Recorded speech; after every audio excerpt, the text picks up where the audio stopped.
இந்த நிலத்தினுடைய தேவைகள் உங்களுடைய சேவைகளாக மாற்றமடைந்திருக்கிறது. அது இந்த நிலத்தை வந்து சேர்ந்திருக்கிறது. கிட்டத்தட்ட 10 வருடங்கள்.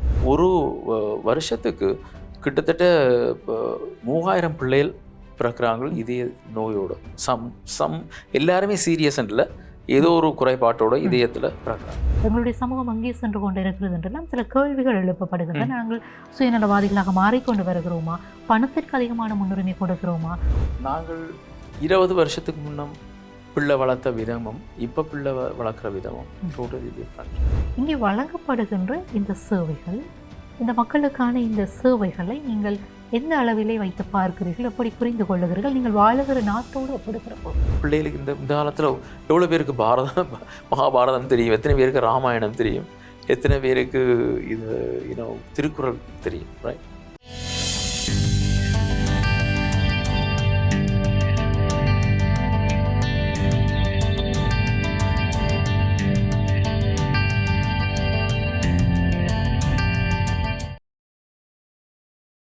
வணக்கம் உறவுகளே, மற்றும் ஒரு அகலகம் சிறப்பு நேர்காணல் வழியாக இன்றைக்கும் உங்கள் எல்லோரையும் சந்திப்பதில் மகிழ்ச்சி. இன்றைய நிகழ்ச்சியிலே முக்கியமான பல்வேறு விடயங்கள் தொடர்பாக நாங்கள் உரையாடப் போகிறோம். அண்மைய நாட்களிலே சமூக பிறழ்வான பல்வேறு செய்திகளை சமூக வலைத்தளங்களிலே சமூகத்திலே அவதானிக்க முடிகிறது. இந்த விடயங்கள் ஒருபுறம் பேசுபொருளாக இருக்கு. இவற்றையெல்லாம் மேவிக்கொண்டு இன்னமும் நாங்கள் இருக்கிறோம் என்று சொல்லி சமூகத்திற்கான நற்செயல்களை செய்து வருகின்ற மனிதர்களும் இருக்கத்தான் செய்கிறார்கள். அப்படியான ஒருவரைத்தான் இன்றைக்கு நாங்கள் இந்த நிகழ்ச்சிக்கு அழைத்து வந்திருக்கிறோம். வைத்தியசாலைகளுக்கு வைத்திய உபகரணங்களை அன்பளிப்பாக வழங்குவது தொடக்கம், இதய அறுவை சிகிச்சைகளுக்கான அந்த நன்கொடைகளை வழங்குவது தொடக்கம், மக்களுக்கான வாழ்வாதார உதவிகள் என்று சொல்லி பல்வேறுபட்ட நலத்திட்டங்களை வழங்கி வருகின்ற திரு செந்தில்குமரன் அவர்களைத்தான் இன்றைக்கு நாங்கள் அழைத்து வந்திருக்கிறோம். அவரையோடு உரையாடுவதன் வாயிலாக இன்னும் பல்வேறு விடயங்களை அழைத்து வரலாம் என்கிற நம்பிக்கையோடு வரவேற்கலாம். வணக்கம். வணக்கம் ஷர்மிளா. உங்களை நாங்கள் வணக்கம் நேயர்களுக்கும் அன்போடு நிகழ்ச்சிக்கு வரவேற்றுக் கொண்டு, நான் ஆரம்பத்திலே குறிப்பிட்ட ஒரு விடயம், அண்மைய நாட்களிலே எங்களுடைய நிலம் சார்ந்து சமூக பிறழ்வான பல்வேறு கருத்துக்கள் பரப்பப்படுகின்றன, சம்பவங்களும் நிகழுகின்றன. ஆமாம். ஆனால் இவை எல்லாவற்றுக்கும் மேலாக இவை எல்லாவற்றையும் மறைத்து விடுவதை போன்று நல்ல செயல்களை ஆற்றுகின்ற பல மனிதர்களை நாங்கள் சமூகத்திலே அடையாளம் காணுகிறோம். உங்களை பற்றி நாங்கள் சொல்லுவதாக இருந்தால் கிட்டத்தட்ட 188க்கும் மேற்பட்ட இதய அறுவை சிகிச்சைகளுக்கான உதவிகளை கொண்டு வந்து சேர்த்திருக்கிறீர்கள் தாய் நிலத்தை நோக்கி. உங்களுடைய பழைய சில நேர்காணல்களை நான் பார்த்திருந்தேன். அதில் நீங்கள் அடக்கமாக குறிப்பிட்டிருக்கிறீர்கள். நீங்கள் மட்டுமல்ல, புலத்திலே இருந்து பல உதவியாளர்கள் உங்களோடாக அந்த பணிகளை எங்கே கொண்டு சேர்க்கிறார்கள் என்று சொல்லி. இந்த பின்னணியிலே இவ்வாறு ஒரு தேவை எங்களுடைய நிலத்திலே இருக்கிறது. அதுவும் இந்த இதய அறுவை சிகிச்சைக்கு என்னுடைய கவனத்தை நான் செலுத்த வேண்டும் என்கிற ஒரு அந்த ஆரம்ப புள்ளி வந்தபடி உங்களுடைய மனதிற்குள்ளே எழுந்தது. எப்படி எங்களுடைய இந்த தாய் நிலத்துடைய தேவையை நீங்கள் உணர்ந்து கொண்டீர்கள்? நல்ல ஒரு கேள்வி. முதற்கண் அந்த பதிலுக்கு போகிறதுக்கு முன்னம் இவ்வளவுக்கும் காரணம் கொடையாளிகள். நான் ஒரு பாலம்தான். அந்த கொடையாளிகள் தரும் நிதியை கொண்டு நான் இந்த செயல் திட்டங்களை செய்யக்கூடியதாக இருக்குது. ஸோ அவங்களுக்கும் இறைவனுக்கும் எனக்கு இந்த மாதிரி இந்த ஒரு சிந்தனையை தந்து எனக்கு பக்கபலமாக எப்பொழுதும் இருக்கிற நான் ரொம்ப இறைவனை நம்புகிறேன் நான். அப்போ அவருக்கும் இறைவனுக்கும் நன்றி. இப்போ உங்களை கேட்ட கேள்வியின்படி ஏன் இப்படியான ஒரு ஏன் அப்படியான ஒரு சிந்தனையோ மற்றது எப்படி இதென்று ஐடென்டிஃபை பண்ணுறது, இந்த மாதிரியான கேள்விக்கு பதில சொல்கிறேன். ஏன் இதய அறுவை சிகிச்சை? முதலாவதாக எனக்கு கருணை என்பது சிறு வயதிலேயே என் தாயார் கருணை, யார் பெற்ற பிள்ளையோன்னு தான் எனக்கு எப்போவுமே சொல்லுவாள். யாராவது கஷ்டப்பட்டா ஐயோ யார் பெற்ற பிள்ளையோண்டு. அது எனக்கு ரொம்பவே எனக்கு அடிமனத்தில் யாராவது கஷ்டப்பட்டா உடனே எனக்கு அது விலங்குகளாக இருக்கட்டும் யாரெண்டாலுமே எனக்கு ஒரு கொஞ்சம் கவலையாக இருக்கும். கவலை என்பதை விட தாண்டி நாங்கள் சமூகத்துக்கு என்ன செய்யலாம், இறக்கப்படுவது என்றொன்று நாங்கள் அடுத்த கட்டமாக எப்படி நாங்கள் பிறர் குறையை தீர்ப்பது. அப்போ அந்த ரீதியில் நான் இந்த ஹார்ட் சர்ஜரி 2015ஆம் ஆண்டு என்னுடைய என்னுடைய துணைவியார் எங்களுடைய திருமண நாளில் நாங்கள் $10,000 டொனேஷன் செய்து 2 ஹார்ட் சர்ஜரியை செய்வோம். ஏன் ஹார்ட் சர்ஜரி என்றால் ஒரு கிட்னி சர்ஜரியோ ஒரு லிவர் டிரான்ஸ்பிளான்ட்டோ இப்படி செய்யும்போது அது ஈஸி இல்லை. என்றால் டோனர் மேட்ச் பண்ணணும். இது ஒரு பெரிய ஒரு ப்ராசஸ். கிட்டத்தட்ட 1 வருஷம் எடுக்கும் சில சமயம் அது. ஆனால் இதே ஹார்ட் சர்ஜரி என்ற அநேகமான இது வித்தின் ஒரு 3 வீக்ஸுக்குள்ளே எல்லா டெஸ்ட்டும் எடுத்து சில சமயம் 4 வீக்ஸ் சர்ஜரி முடிஞ்ச பிறகு அவர் பேக் டு ஒரு ஏபிள் பர்சனாக சொசைட்டிக்கு கான்ட்ரிபியூட் பண்ணலாம். சின்ன பிள்ளைண்டா ஸ்கூலுக்கு போகலாம். என்னோட எத்தனையோ சக்ஸஸ் ஸ்டோரிஸ் இருக்குது. அந்த பிள்ளைகள் முதல்ல இருந்த நிலைமைக்கு இப்போ இருந்த நிலைமைக்கு பார்த்தீங்கன்னா நம்பவே மாட்டீங்க. அப்போ அந்த மாதிரியான ரீதியில் சரி நாங்கள் ஹார்ட் சர்ஜரியை ஸ்பான்சர் பண்ணுவோம்னு சொல்லி நாங்கள் இங்கே டாக்டர் ரெஜினால் ரகுநாதன் அவருக்கு பெரிய நன்றியை சொல்லணும். அவர் தான் எனக்கு அந்த 2015ஆம் ஆண்டு ஒரு பெரிய விழிப்புணர்வை ஏற்படுத்தினார். இவ்வளவு பிள்ளைகள் எங்கே மோசம் போகிறாங்க அந்த வெயிட்டிங் லிஸ்ட்டில் இருந்து கொண்டு. ஏனென்றால் ஒரு வருஷத்துக்கு கிட்டத்தட்ட 3000 பிள்ளைகள் பிறக்கிறாங்க இதய நோயோடு. சம் எல்லாருமே சீரியஸ் இல்லை, ஏதோ ஒரு குறைபாட்டோட இதயத்தில் பிறக்கிறாங்க. அப்போ இங்கே இருக்கிற அந்த ஹாஸ்பிட்டல் சிஸ்டத்தில் வந்து அவ்வளோ பேருக்கும் இடம் வந்து காணாது. அப்போ எப்போவுமே ஒரு பேக்லாக் கூடிக்கொண்டே போகுது. ஆயிரக்கணக்கில் இருக்கிறாங்களே இப்போ வெயிட்டிங் லிஸ்ட்டில். அப்போ அதில் என்ன நடக்கிறாண்டா கடுமையான இதய நோய் உள்ளவர்கள் இறந்து போயிடுவார்கள். அதுவும் சின்ன பிள்ளைகளுக்கு டொஃப்ன்னு சொல்கிறது, TOF டெட்ராலஜி ஆஃப் ஃபெலோன்னு சொல்கிறது. அது வந்த மேலை நாடுகளில் வந்த 6 மாதத்துக்குள்ளே செய்திருவாங்க. அது செய்யணும். இங்கே 13-15 வயசுக்கு மட்டும் பிள்ளைகள் இருக்கிறாங்க. அப்போ நீங்கள் அந்த காலம் தாழ்த்த அந்த சத்திர சிகிச்சை பெற்றுக்கொண்டாலும் அவர்கள் உயிரோடு இருக்கும் அந்த சந்தர்ப்பம் வந்து குறைஞ்சிரும்.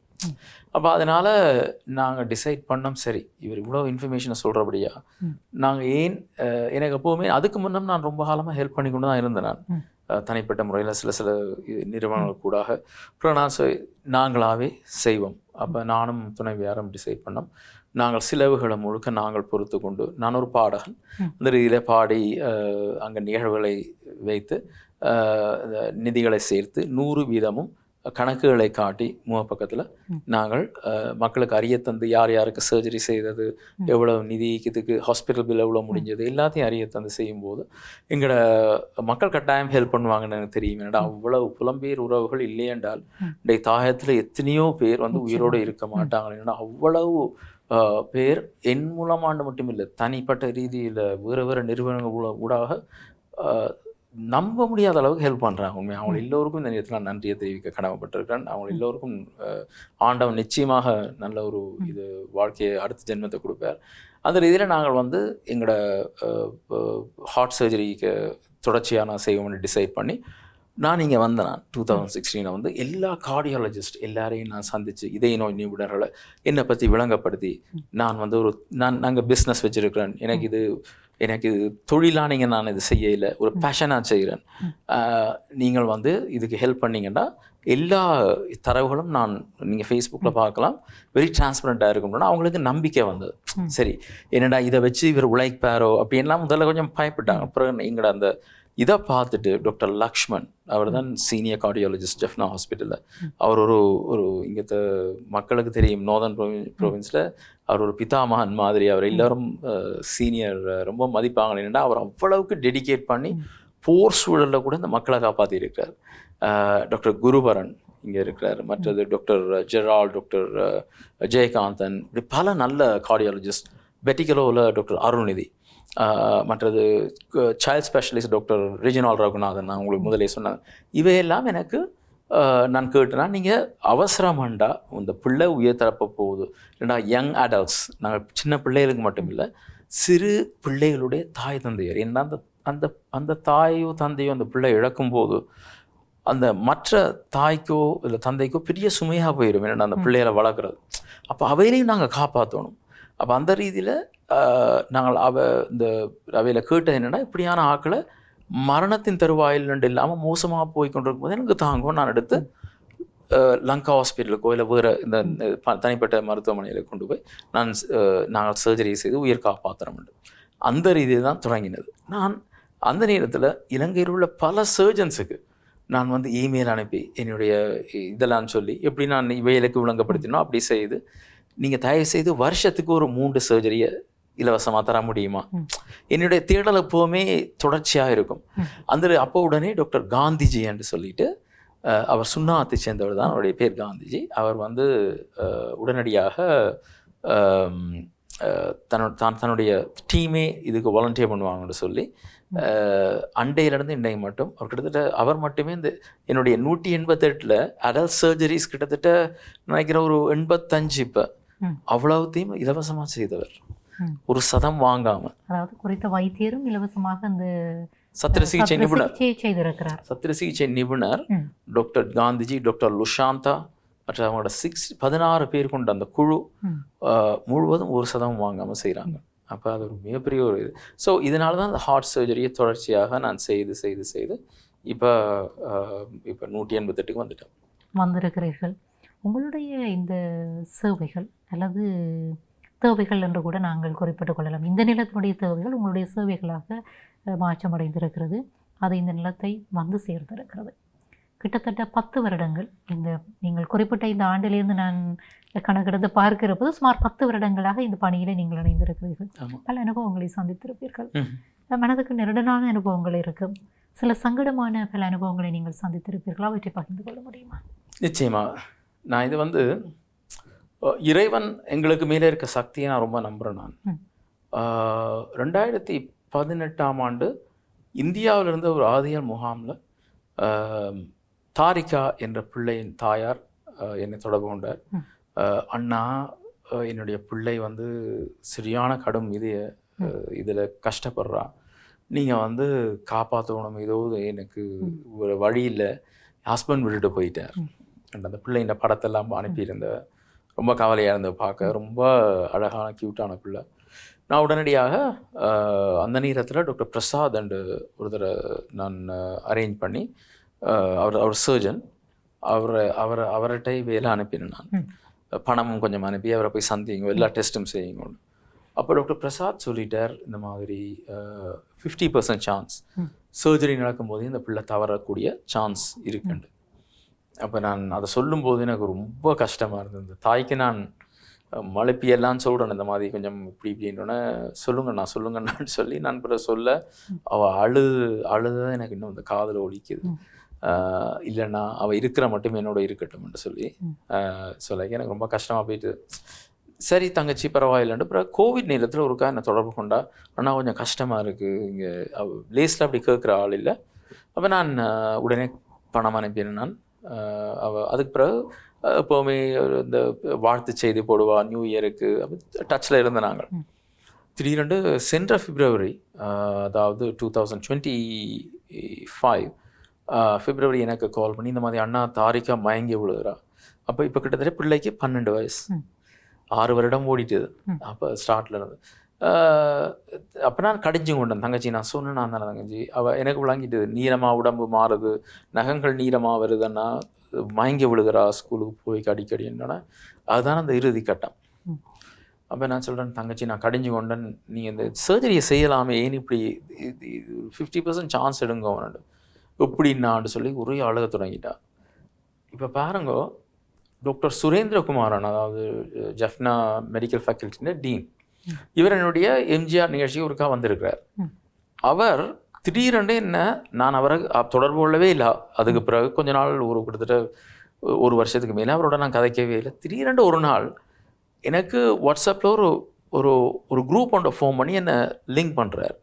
அது யாரோடண்டா, அமிர்தா ஹாஸ்பிட்டல் கேரளாவில் மிகப்பெரிய ஹாஸ்பிட்டல். அதில் இங்கேருந்து டாக்டர்ஸ் அங்கே ட்ரைனிங்குக்கு போகிறவங்க. அது ஒரு கிட்டத்தட்ட மஸ் மாதிரி. அங்கே போய் ஒரு சர்டன் வீக்ஸ் ட்ரெயின் பண்ணிட்டு வரணும் ஒவ்வொரு சர்டன் இயர்ஸுக்கு. அந்த ஹாஸ்பிட்டலில் டாப் ஹார்ட் சர்ஜன்ஸ் இருக்கிறாங்க. என்னோட அவையில் அவ்வளோ பேரோடையும் எனக்கு தொடர்பு படுத்தி அதில் எழுதுகிறார், இது செந்தில்குமரன், இவர் சின்ன பிள்ளைகளுக்கான இதய சத்திர சிகிச்சைகளை இங்கே செய்து கொண்டிருப்பவர். செந்தில்குமரன் இவையே தான் நீங்கள் 2 பேரும் இந்த உதவிகளை பெற்றுக்கொண்டு நீங்கள் 2 பேரும் தொடர்பில் இருந்தால் நல்லது, பல பேருக்கு உதவுண்டு. திடீரென்று ஒரு நாள் இப்படி எனக்கு உடனே டக்குன்னு தாரிகாண்ட ரிப்போர்ட் உடனடியாக அனுப்பினான். இன்னும் இதில் ஒரு பெரிய ஒரு புதினமண்டா, ஆச்சரியமண்டா, இந்த அந்த ஹாஸ்பிட்டலுக்கு எப்படி நான் தாரிகாவை அனுப்புகிறேன்னு தான் யோசிச்சு கொண்டு இருந்தேன் நான். ஏனென்றால் ஒரு டப்புக்கு போகிறதுக்கு நீங்கள் அங்கே ஆக்களை அப்ரோச் பண்ணி கீழே விளங்கப்படுத்தி நான் செஞ்சிருக்கோம் இதெல்லாம் சொல்லி போகிறதுக்கு it's not a easy job. அப்போ இது இவரை ரொம்ப ஈஸியாக அதை ஆக்கின பிறகு டாக்டர் பிரிஜேஷ் அவர் தான் அங்கே சர்ஜன். அவர்கிட்ட உடனடியாக நான் தாரைக்கான ரிப்போர்ட் அனுப்ப வித்தின் 3 வீக்ஸ் இந்த சர்ஜரி நடந்து முடிஞ்சது. அந்த பிள்ளை இன்றைக்கு உயிரோடு இருக்கிறா. இது அந்த அவனோட அந்த தாய் எழுதின அந்த இது நான் உங்களுக்கு பிறகு காமிக்கிறேன். அவள் சொன்னவ எத்தனையோ நாள் என்னோட கண்ணீரை அந்த தலையணைக்கு மட்டும்தான் தெரியும். ஏன்னா அந்த அளவுக்கு நான் எழுதிருக்கிறேன். ஒன்று என் பிள்ளையை எப்போ நான் லூஸ் பண்ணுவேன், நான் விடிய காலையில் எழுந்த அவன் மூச்சு விடுறாவோன்ட்டு நான் பார்க்குறேன். நான் அப்போ இவ்வளோ சஃபர் பண்ணியிருப்பா இத்தனை வருஷம், 12 வருஷம். அப்போ இது இறைவன் தான். என்னென்றால் திடீரென்று இப்படி டாக்டர் சுரேந்திரகுமார் இது பண்ண இல்லையா என்றால் கடைசி வரை அந்த பிள்ளை இன்றைக்கு உயிரோடு இருக்க மாட்டான். இப்போவும் நீட்டைக்கு போன கிழமையெல்லாம் எனக்கு படம் அனுப்பியிருந்தவ அந்த பிள்ளை இப்போ வந்து ஏஜ் அட்டெண்ட் பண்ணிட்டா. அப்போ ரொம்ப எனக்கு கிட்டத்தட்ட ஒரு சகோதரம் மாதிரி என்னாச்சு. அந்த பிள்ளையும் மாமான்ட்டு சொல்கிறது எல்லாம் எல்லோருக்கும் கிடைக்காத ஒரு பாக்கியம். அதே மாதிரி இன்னொரு கருணை, இது வந்து இறை சக்தி. நான் கருணை இதை பற்றி சொல்கிறேன். நான் வந்து பல பேருக்கு இங்கே வந்து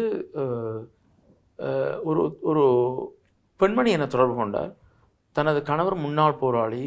அவர் வந்து தனக்கு ஏதும் நடந்தால் செந்தில் குமரன் இவற்றை நம்பர் இருக்குது, நீ கட்டாயம் தொடர்பு கொள்ளன்னு சொல்லி கொடுத்துட்டு போயிருக்கிறார்.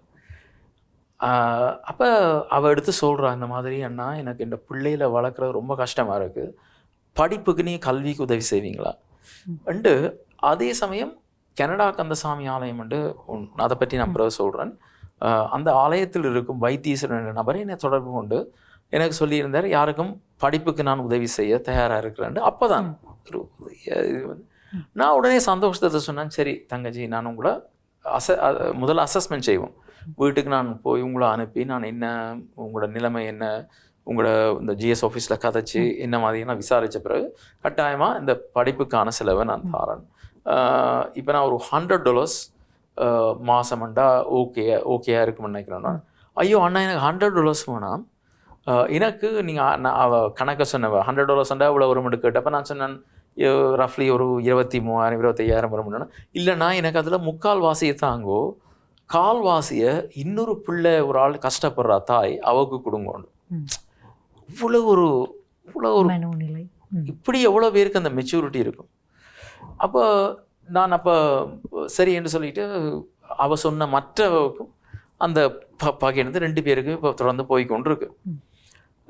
சமீபத்தில் அந்த பெரிய அமௌண்ட் எடுக்கிறவ அவளுக்கு வந்து மகனுக்கு வந்து கண்ணில் பிரச்சனை, சரியான கண்ணில் பிரச்சனை. அப்போ நான் வந்து கொஞ்சம் சில உதவிகள் அவள் கேட்கையில் நானாக கேள்விப்பட்டு பிறகு செய்தேன். நான் அந்த 2ஆவதாக கொடுத்தமே அவளுக்கு கேன்சர். அப்போ மகளும் அவன் ரொம்ப சிரமப்படுறாங்க. அப்போ நானாக வாலண்டியராக அடித்தேன். நான் உங்களுக்கு கேள்விப்பட்டேன் கேன்சராண்டு, உங்களுக்கு என்ன வேணும் தங்கச்சி நான் செய்கிறேன்னு சொல்ல, இல்லைண்ணா நீங்கள் ஏற்கனவே செய்கிறீங்க, உங்கள்கிட்ட கேட்கக்கூடாது தான் இருந்தேன். நான் இப்போ வேலைக்கு போயிடாது 6 மாதத்துக்கு நான் வந்து 3 மாதத்துக்கு ரெஸ்ட் எடுக்கணும்னு சொல்லியிருக்கிறேன். நான் இப்போ கீமோ ட்ரீட்மெண்ட் எடுக்கிறேன்னு சொல்லி நான் சொன்னேன், நீங்கள் ரெஸ்ட் எடுங்க, 3 மாதத்துக்கு நான் தேவையான காசை நான் அனுப்புகிறேன், உங்களுக்கு இவ்வளவு தொகை அனுப்பிட்டோன்னு கேட்டேன். 75,000 நினைக்கிறேன். 75,000 அனுப்பிட்டோன்னா தாயும் மகளும் உடனே ஐயோ எங்களுக்கு அவ்வளோ வேண்டாம், 50,000 வந்தால் அவ யோசிச்சு பாருங்க, ஏற்றுக்கொள்ளுகிற அந்த மனநிலை என்பது இவ்வளவுக்கு இதுக்கு இவ்வளோ பக்குவம் வேணும்.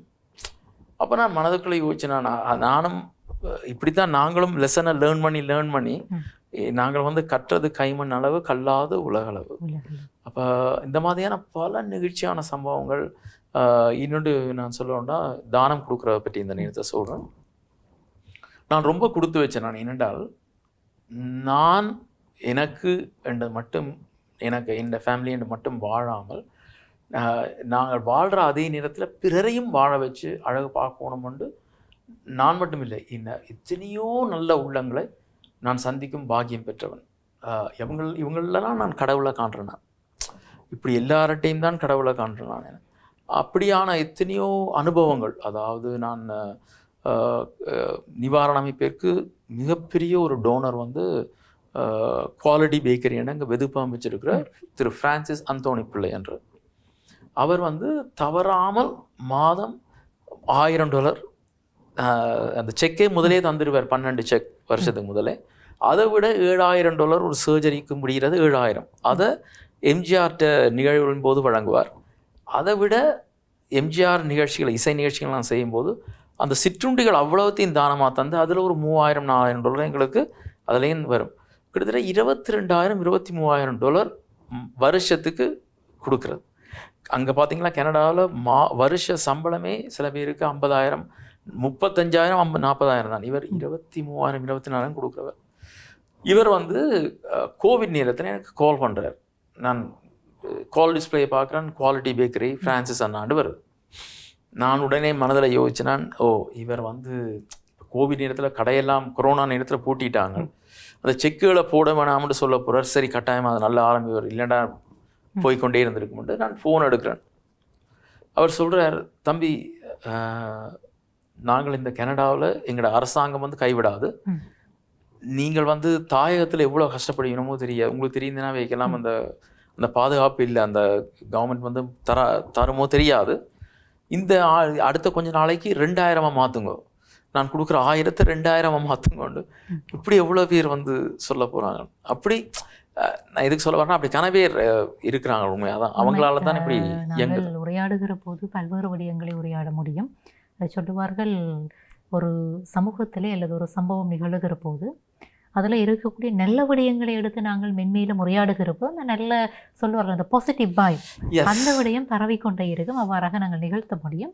இந்த இடத்துல மிக முக்கியமான ஒரு வினாவை உங்களிடம் வினவலாம் என்று நினைக்கிறேன். ஏனென்றால் நீங்கள் சமூகம் சார்ந்த பல்வேறு பணிகளில் ஈடுபடுகிறீர்கள், பல கொடையாளர்களை சந்திக்கிறீர்கள். நீங்கள் பகிர்ந்து கொண்ட இந்த அனுபவத்திலே இருந்து அதை உணர்ந்து கொள்ள முடிகிறது. இந்த பின்னணியிலே இன்றைக்கு ஒரு மிகப்பெரிய குற்றச்சாட்டு உங்களுடைய சமூகத்திலே முன்வைக்கப்படுகிறது. பெற்றவர்களுக்கும் பிள்ளைகளுக்கும் இடையிலான அந்த உறவு நிலைகளிலே சில மாற்றங்கள் நிகழ்த்திருக்கிறது. சமூக பிறழ்வான பிள்ளைகளுடைய சில நடத்தைகளுக்கு இவைதான் காரணமாக இருக்கின்றன. எங்களுடைய சமூகம் அங்கே சென்று கொண்டு இருக்கிறது என்றெல்லாம் சில கேள்விகள் எழுப்பப்படுகின்றன. நாங்கள் சுயநலவாதிகளாக மாறிக்கொண்டு வருகிறோமா, பணத்திற்கு அதிகமான முன்னுரிமை கொடுக்கிறோமா, உறவுகளுக்கு நாங்கள் முன்னுரிமை கொடுப்பதற்கு தவறுகிறோமா, மனிதர்களை மனிதர்களாக பார்ப்பதற்கு நாங்கள் தவறுகிறோமா, இப்படியெல்லாம் கேள்விகள் எழுப்பப்படுகின்றன. உங்களுடைய பார்வையிலே அண்மையிலே நீங்கள் எங்களுடைய நிலத்திலே நடைபெற்றிருந்த சில கொலை சம்பவங்களை கூட நீங்கள் கேள்விப்பட்டீர்கள். ஆகவே இவை எல்லாவற்றுக்கும் என்ன காரணம் என்று நினைக்கிறீர்கள்? இந்த உறவு நிலைகள் உணரப்படுவது என்பது எந்த அளவில் இருக்கிறது? நல்ல ஒரு கேள்வி. இது வந்து யாரை குற்றம் சொல்வது?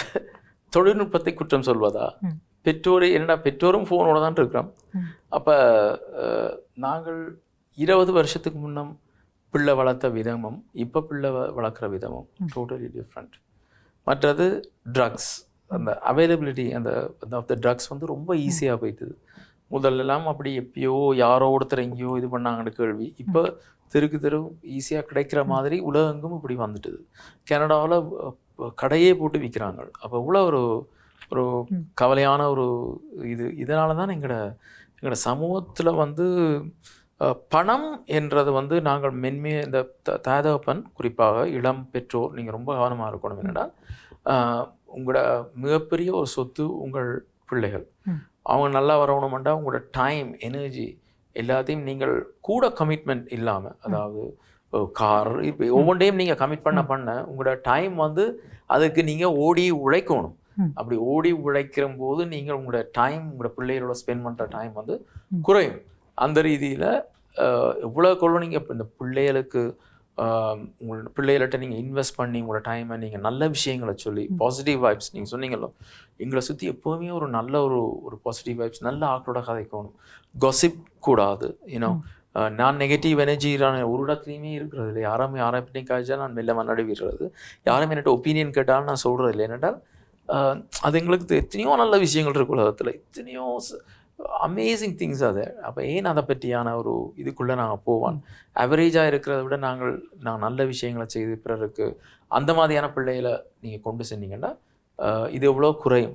இது அதான் நான் சொல்கிறேன். ஈவன் டைம், நீங்கள் டெலிஃபோனுக்கும் டைம் கொடுக்கணும். இந்த டைம்லேருந்து இந்த டைம் தான் யூஸ் பண்ணலாம் ஒரு நாளைக்கு. டிவிக்கு ஒரு டைம். திருக்குறள், இப்போ நாங்கள்லாம் வளர்ந்த போது திருக்குறளை படித்தோம். எத்தனை இதிகாச கதைகள், எத்தனை புராண கதைகள். ஏன் எங்களுக்கு மகாபாரதம், ராமாயணம் இதெல்லாம் ஒரு கற்பனை கதைகள் என்றாலும் அதில் எத்தனை விஷயத்தை நாங்கள் லேர்ன் பண்ணலாம். இன்னும் தானம் கொடுக்கறதுலேருந்து, தர்மம் கொடுக்கறதுலேருந்து, கடமை தவறாமல் இருக்கிறதுலேருந்து, இதெல்லாம் இந்த பிள்ளைகளுக்கு இந்த காலத்தில் எவ்வளோ பேருக்கு மகாபாரதம் தெரியும், எத்தனை பேருக்கு ராமாயணம் தெரியும், எத்தனை பேருக்கு இது திருக்குறள் தெரியும், ரைட்? உண்மை கருத்தில் எடுக்கப்பட வேண்டிய விடயங்கள். இதே நேரத்தில் நாங்கள் மீள உங்களுடைய இந்த பயணத்துக்கு வருவோமாக இருந்தால், இம்முறை நீங்கள் தாய் நிலத்தை நோக்கி வந்திருக்கிறீர்கள். இங்கே நான் நினைக்கிறேன் இன்றைக்கு நாங்கள் இந்த நிகழ்ச்சியை பதிவு செய்து கொண்டு இருக்கின்ற இன்றைய இரவு நீங்கள் கிழக்கு மாகாணத்திற்கு பயணப்பட வேண்டும் என்று சொல்லி குறிப்பிட்டிருந்தீர்கள். இம்முறை உங்களுடைய பயணத்தில் என்னென்ன பணிகளை மேற்கொண்டிருக்கிறீர்கள்? அதோடு மிக முக்கியமான இன்னும் ஒரு கேள்வி, உங்களை இந்த சேவைகள் தொடர்பாக யாராவது தொடர்பு கொள்ள வேண்டுமாக இருந்தால் எப்படி உங்களை தொடர்பு கொள்ள வேண்டும்? தொடர்பு கொள்ள வேண்டியது உங்களுடைய கார்டியாலஜிஸ்ட் ஊடாக. அதாவது நீங்கள் நாங்கள் ஃபேஸ்புக்லேயோ வாட்ஸ்அப்லேயோ வருகின்ற ரிக்வெஸ்ட்டை நான் எடுக்கிறது இல்லை. ஏன்னடா சாரி, இதை மன்னிக்கணும் சொல்கிறதுக்கு, 95% இதுகள் உண்மை இல்லாதவை. 99 சொல்லலாம். என்னடா நாங்கள் விசாரிக்க போய் கடைசி அவங்களை எங்கள்கிட்டையும் கேட்டு வாட்ஸ்அப் குரூப்பில் இருக்கிற எல்லார்கிட்டையும் கேட்டு அவங்களே கிட்டத்தட்ட தொழிலாகவே மாற்றிட்டாங்க. அப்போ மற்றது சில பேர் உண்மையாக கேட்டாலும் ஒரு நோயாளிக்கு அளவுக்கு அதிகமாக சேர்ந்து விடுகிறது. கோடியெல்லாம் சேர்ந்துருக்கு சில பேருக்கு. ஆனால் அவைகளுக்கு தேவையோ 17 லட்சம். ஆனால் அவங்க அந்த தாய் தொடர்ச்சியாக ஆக்கள்கிட்ட கேட்டு அது அவங்களுக்கு அந்த பணம் வந்த பிறகு, அந்த ருசி வந்த பிறகு அவங்களுக்கு விட விருப்பம் இல்லை. அந்த மாதிரி இருக்கிறபடியாக நான் கார்டியாலஜிஸ்ட் நீங்கள் நாடி எங்களை நீங்கள் செந்தில்குமரனுக்கு ரிஃபர் பண்ணுவீங்களோன்னு கேட்டிங்கன்னா அவையில் உங்களோட நிலைமையை பார்த்து கட்டாயமாக செய்வாங்க. நீங்கள் மற்றவங்க கேட்டீங்க கேள்வி, என்னுடைய பயணம் இந்த பயணம் இப்போ ஒரு மிக மகிழ்ச்சியான ஒரு செய்தியை சொல்ல போகிறேன். ஜெஃப்னா ஹாஸ்பிட்டலுக்கு நாங்கள் சில வருடங்களுக்கு முன் இயந்திரம் உண்டு, ஸ்பெஷல் இயந்திரம் உண்டு, இதய சத்திர சிகிச்சை பிரிவுக்கு அமெரிக்காவிலிருந்து $95,000 செலவில் எடுத்து வழங்கியிருந்தோம் நிவாரண அமைப்பு. அதை Canada high commissioner Eric Watson கையளிச்சிருந்தார். அது அந்த ரீசன் கொடுத்தது கடுமையான இதய வால்வ் சிகிச்சைகள், இதய சத்திர சிகிச்சைகளை ஜெஃப்னாலேயே செய்யலாம். அதாவது முதல் யங் பேஷண்ட்ஸ்னா எனக்கு தான் ரிஃபர் பண்ணுவாங்க. ஏன்னா அந்த மிஷின் இல்லாமல் செய்கிறது ஒரு ஆபத்தான ஒரு விஷயம். ஆனால் இப்போ அந்த மிஷின் வந்த பிறகு அநேகமான எல்லா யங் பேஷண்ட்ஸுக்கும் இங்கே சர்ஜரி செய்து இப்போ இந்த 2 வருஷத்துலேயே 300 பேர்களுக்கு இந்த மிஷினூடாக சத்திர சிகிச்சை 300 உயிர்கள் காப்பாற்றப்பட்டிருக்கு. இதுக்கு டாக்டர் சிவசங்கர், டாக்டர் பலிந்தா, டாக்டர் இப்போ வந்திருக்கிற டாக்டர் அரவிந்தன், இப்படி இவ்வளோ பேருக்கு, மற்ற டாக்டர் அனஸ்தலிஸ் ரமணன், இவங்களுக்கு நான் மிகப்பெரிய ஒரு நன்றியை சொல்லணும். அடுத்ததாக என்னுடைய நோக்கம் இங்கே கிழக்கு மாகாணத்தில் சாய் ஹாஸ்பிட்டல் என்று சாய் சஞ்சீவினி ஹாஸ்பிட்டல் ஒன்று இருக்குது. அந்த ஹாஸ்பிட்டல் கிட்டத்தட்ட இப்போ 4000 ஆஞ்சியோகிராம் செய்துட்டாங்க. முதல்ல பெட்டிகுலோவிலிருந்து ஒரு ஆம்புலன்ஸில் தான் இங்கே கொண்டு வருவாங்க ஜெஃப்னாவுக்கு, கிழமையில் ஒருக்கா. இப்போ அது வந்த பிறகு இப்போ 4000 ஆஞ்சியோகிராம் செய்துட்டாங்க. இப்போ நானும் அந்த ஹாஸ்பிட்டலும் ஒரு உடன்பாட்டுக்கு வர போகிறோம். எப்படின்னா இங்கே இந்த ஹாஸ்பிட்டலுக்கு டெவலப் பண்ணுற அந்த கொஞ்சம் ஃபண்ட்ஸை நான் டொனேட் பண்ண போகிறோம். டொனேட் பண்ணும் பட்சத்தில் அவர்கள் ஒரு குறிப்பிட்ட இதய சத்திர சிகிச்சைகளை இந்தியாவில் இலவசமாக, அவங்களுக்கு 4 ஹாஸ்பிட்டல் இருக்குது இந்தியாவில், அதில் செய்து தர அப்படின்ற மாதிரி. என்னென்னா இப்போ நான் எப்படியும் லங்கா மருத்துவமனைக்கு கொடுக்குற இந்த பணத்தில் ஒரு மிகச்சிறிய ஒரு அமௌண்ட்டை தான் நான் அந்த ஹாஸ்பிட்டல்ஸுக்கு அந்த இந்த டொனேஷனாக கொடுக்க போகிறேன் ஒவ்வொரு சர்ஜரிக்கும்.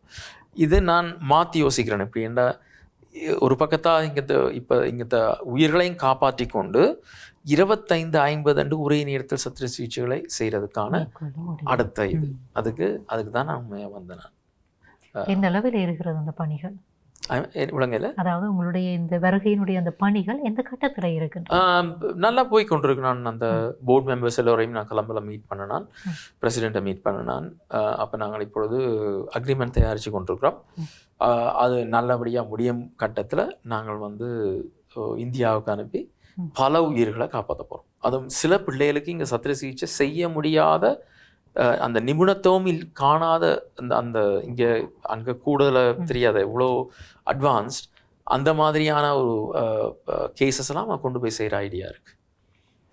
இறுதியாக இன்னும் ஒரு மிக முக்கியமான கேள்வி. நான் நினைக்கிறேன் நீங்கள் கிட்டத்தட்ட 1980களிலே இருந்து அந்த 80களுடைய பின்பகுதியிலே இருந்து கனடாவிலே வசித்து வருகிறீர்கள். ஆகவே அந்த நிலம் தொடர்பான அங்கே இருக்கின்ற மருத்துவ வாய்ப்புகள் தொடர்பான நல்ல புரிதல் உங்களிடம் இருக்கு.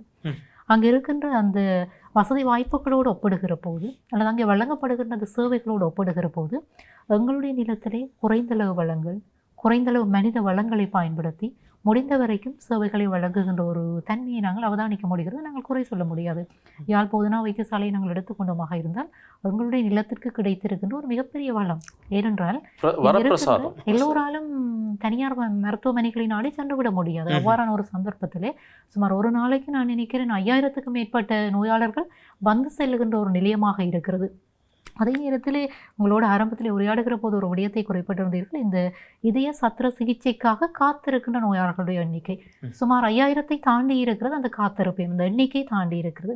இந்த இடத்திலே இங்கே வழங்கப்படுகின்ற இந்த சேவைகள், இந்த மக்களுக்கான இந்த சேவைகளை நீங்கள் எந்த அளவிலே வைத்து பார்க்கிறீர்கள், எப்படி புரிந்து கொள்ளுகிறீர்கள் நீங்கள் வாழுகிற நாட்டோடு ஒப்பிடுகிற போது? நல்ல ஒரு கேள்வி இது. ஆக்சுவலி நான் இதை பல பேர்கிட்ட நான் கதைச்சு டிஃபெண்ட் பண்ணியிருக்கிறேன். சில பேர் வந்து இந்த சமூக வலைதளங்களில் உணர்ச்சி வசப்பட்டு எல்லோரும் நீதவானாகி போய் எல்லோரும் தாங்கள் சொல்கிற ஒரு பிழையான ஒரு நியூஸ் வந்த உடனே எங்களோட முன்னோர்கள் சொல்லியிருக்கிறார்கள், கண்ணால் காண்பதும் போய் காதால் கேட்பதும் போய் தீர விசாரித்த விதமை. என்னை பொறுத்தவரை நான் வந்து இங்கே ஜெஃப்னா வந்திருந்தாலும் ஒரு நாளைக்கு நான் அந்த ஹாஸ்பிட்டல் கேட்லேருந்து ஒரு கட்டத்துலேருந்து சுற்றி ஒருக்கா எல்லாத்தையும் பார்க்குறேன். நான் எவ்வளோ பேர் நிற்கிறாங்க எலும்பு முறிவு பிரிவில், எவ்வளோ பேர் இஎன்டி அந்த இதில் நிற்கிறாங்க, எவ்வளோ பேர் கார்டியாலஜி டிபார்ட்மெண்ட் நிற்கிறாங்க, எல்லாம் பார்க்குறேன். நான் அப்சர்வ் பண்ணுறேன். நான் ஏனென்றால் ஒரு வெளிநாடுகளில் நீங்கள் அவங்க இங்கே மருத்துவர்கள், இங்கே இருக்கிற எத்தனையோ மருத்துவர்கள் நினைச்சிருந்தால் வெளிநாடுகளுக்கு போய் நல்ல ஒரு நிலைமையில் 10 மடங்கு கூட உழைச்சி நல்லா இருக்கலாம். சரியோ, இங்கே ஒரு கிரிட்டிசிசம் ஒன்றையும் எடுக்க தேவையில்லை. இங்கே ஆக்கள் பேச ஒன்றையும் வாங்க தேவையில்லை. ஆனால் அவங்கள இருந்து இங்கே செய்கிற சேவை நினச்சி பார்க்க இயலாது. ஏனென்றால் இன்றைக்கு கனடாவை நீங்கள் ஒப்பிட்டு பார்க்க சொன்னீங்க. ஒரு கார்டியாலஜிஸ்ட் ஒரு ரஃப்லி ஒரு நம்பர் சொல்லணும், 25 பேர் தான் பார்ப்பார். இந்த 25 பேர் முடிஞ்சவுடனே ஓகே நெக்ஸ்ட் அடுத்த. ஏன்னா அவங்க எல்லோரும் ஒரு இவ்வளவுதான்ன்ற நிலையில தான் வச்சு பார்ப்பாங்க. இங்கே பார்த்தீங்கன்னா இங்கே பாருங்கள், ஒரு நாளைக்கு இத்தனை 100கணக்கான பேரை பார்க்குறாங்க. அப்போ ஒரு குறைவான வளத்தோடு நிறைந்த சேவையை எங்களோட மக்கள் பெற்றுக்கொண்டிருக்கிறார்கள். அது ஐயமே இல்லை. ஜெஃப்னா ஹாஸ்பிட்டலும் சரி, மற்ற ஒவ்வொரு ஹாஸ்பிட்டலும் சரி, இது வரப்பிரசாதம். அதுவும் ஜெஃப்னா ஹாஸ்பிட்டலில் எத்தனை கன்சல்டன்ட், ஸ்பெஷலைஸ்ட் கன்சல்டன்ட் 100க்கும் மேல் உங்களுக்கு எத்தனையோ வெளி மாவட்டங்களிலிருந்து இங்கே வந்து பயனை பெறுகிறார்கள். அதனால் உங்களுக்கு கிடைச்சிருக்கிற இந்த அரிய நல்ல இந்த ஹாஸ்பிட்டலை தயவு செய்து இந்த மருத்துவர்களையும் நீங்கள் இல்லை என்னோடய வேண்டுகோள் மதித்து அவர்களோடு நல்ல ஒரு நிலைமை உறவை நீங்கள் மேற்கொள்ள தொடர்ந்து வச்சிருக்கணும். நிச்சயமாகவே நல்ல கருத்துக்களை நீங்கள் பகிர்ந்திருக்கிறீர்கள். நாங்கள் இந்த நோய் நிலைமைகள் அவற்றுக்கான அந்த உதவிகளை வழங்குவது தொடர்பாக உரையாடி கொண்டிருக்கிறோம். இன்னும் ஒரு மிக முக்கியமான விடயம், கவனிக்கத்தக்க விடயம், உங்களுடைய உடல் ஆரோக்கியத்திலே நாங்கள் கவனமாக இருக்க வேண்டும். என்னுடைய உடலில் ஏதாவது மாற்றங்கள் தென்படுகிறதா, நாங்கள் இலவசமாக வைத்தியசாலையை நாட முடியும். இலங்கையை பொறுத்த வரைக்கும் இலவச கல்வியும் இலவச மருத்துவ சுகாதார வசதிகளும் உங்களுக்கு கிடைத்திருக்குன்னு ஒரு வரப்பிரசாதம். நாங்கள் அண்மையில் இருக்கிற இந்திய நாட்டோடு ஒப்பிடுகிற போது இங்கே நாங்கள் வளர்ந்த நாடுகளுக்கு இணையாக இந்த சேவைகளை பெற்றுக்கொள்ள முடிகிறது. ஆகவே அந்த விடயத்திலும் எங்களுடைய உறவுகள் தங்களுடைய கவனத்தினை செலுத்தி சொல்லுவார்கள், வருமுன் காப்பது என்பது அன்றைக்கும் சிறந்தது. வந்து துன்பப்படுவதை காட்டிலும் ஏதாவது நோய் நிலைமைகள் தென்படுகிற போது முறையாக அந்த ஆலோசனைகள், வைத்திய ஆலோசனைகளை பின்பற்றி தங்களை பாதுகாத்து கொள்ளலாம். மிக முக்கியமாக நாங்கள் இந்த இதய சத்திர சிகிச்சைகள் தொடர்பாக நாங்கள் உரையாடி கொண்டிருக்கிறோம். அதற்கான உதவிகளை நீங்கள் வழங்குகின்றபடியினால், ஆகவே நாங்கள் உண்ணுகின்ற உணவு, எங்களுடைய இதயத்தை பாதுகாக்கக்கூடிய உணவுகள், ஏனென்றால் எங்களுடைய உடல் 24 மணித்தியாலும் எங்களுக்கு அது ஒரு இயந்திரமாக பிறந்ததிலே இருந்து எங்களுடைய மூச்சு நிற்கின்ற வரைக்கும் நாங்கள் சொல்லுவார்கள், இந்த பிறக்கிற போது நாங்கள் அழுகிறோம், இறக்கிற போது இன்னும் ஒருவரை அளவைத்து விட்டு நாங்கள் இறந்து சென்று விடுகிறோம் என்று சொல்லுவார்கள். ஆகவே அந்த இடைப்பட்ட காலத்திலே இயங்கிக் கொண்டிருக்கின்ற அந்த உடல் தொடர்பான ஒரு பற்றுதலோடு, மதம் சொல்லுகிறது நீங்கள் அந்த பற்றை விட்டு வெளியேறுங்கள் என்று, ஆனால் நாங்கள் பற்றோடு இருந்து நல்ல வாழ்க்கையை வாழ வேண்டும் என்பதுதான் முத்தாய்ப்பாக இந்த இடத்திலே குறிப்பிட்டு கொண்டு மிக்க நன்றி. நீங்கள் உங்களுடைய இந்த பயண இடைவெளியில் இங்கே வருகை தந்து உங்களுடைய பல அனுபவங்களை எங்களோடு பகிர்ந்திருக்கிறீர்கள். மிக்க நன்றி. இந்த நேரத்தில் இந்த சந்தர்ப்பம் தந்த நிர்வாகத்துக்கும், ஐபிசி நிர்வாகத்துக்கும் இந்த நேரத்தில் நான் ரொம்ப பெருமையாக சொல்லணும். ஐபிசி எப்பொழுதுமே லங்காஸ்ரீ தமிழ்வெண் நிர்வாகம் எங்களுடைய எம்ஜிஆர் 108 நிகழ்வுகளுக்கு அன்லிமிட்டெட் ஹெல்ப் ஸ்பான்சர்ஷிப் கொடுக்குறவங்க அவங்களுக்கு நான் உங்களுக்கு நன்றியை தெரிவித்துக்கொண்டு, உங்களுக்கும் உங்களோட நேரத்துக்கு தந்ததுக்கு நன்றியை தெரிவித்துக்கொண்டு, டெக்னிக்கல் டீம் மற்றது இதை பார்த்து கொண்டிருக்கிற வியூவர்ஸ் எல்லோருக்கும் நன்றியை தெரிவித்துக்கொண்டு, என்னுடைய கோரிக்கையெல்லாம் நாங்கள் வாழும் காலத்தில் நாங்களும் வாழ்ந்து பிறரையும் வாழ வைத்து அழகு பார்ப்போம். அந்த ரீதியில் நீங்கள் எல்லோரும் கருணையை மக்களிடையே விதைத்து நல்லதுகளை செய்து வாழ்வீர்கள் நம்புகிறேன். நன்றி, வணக்கம். நன்றி.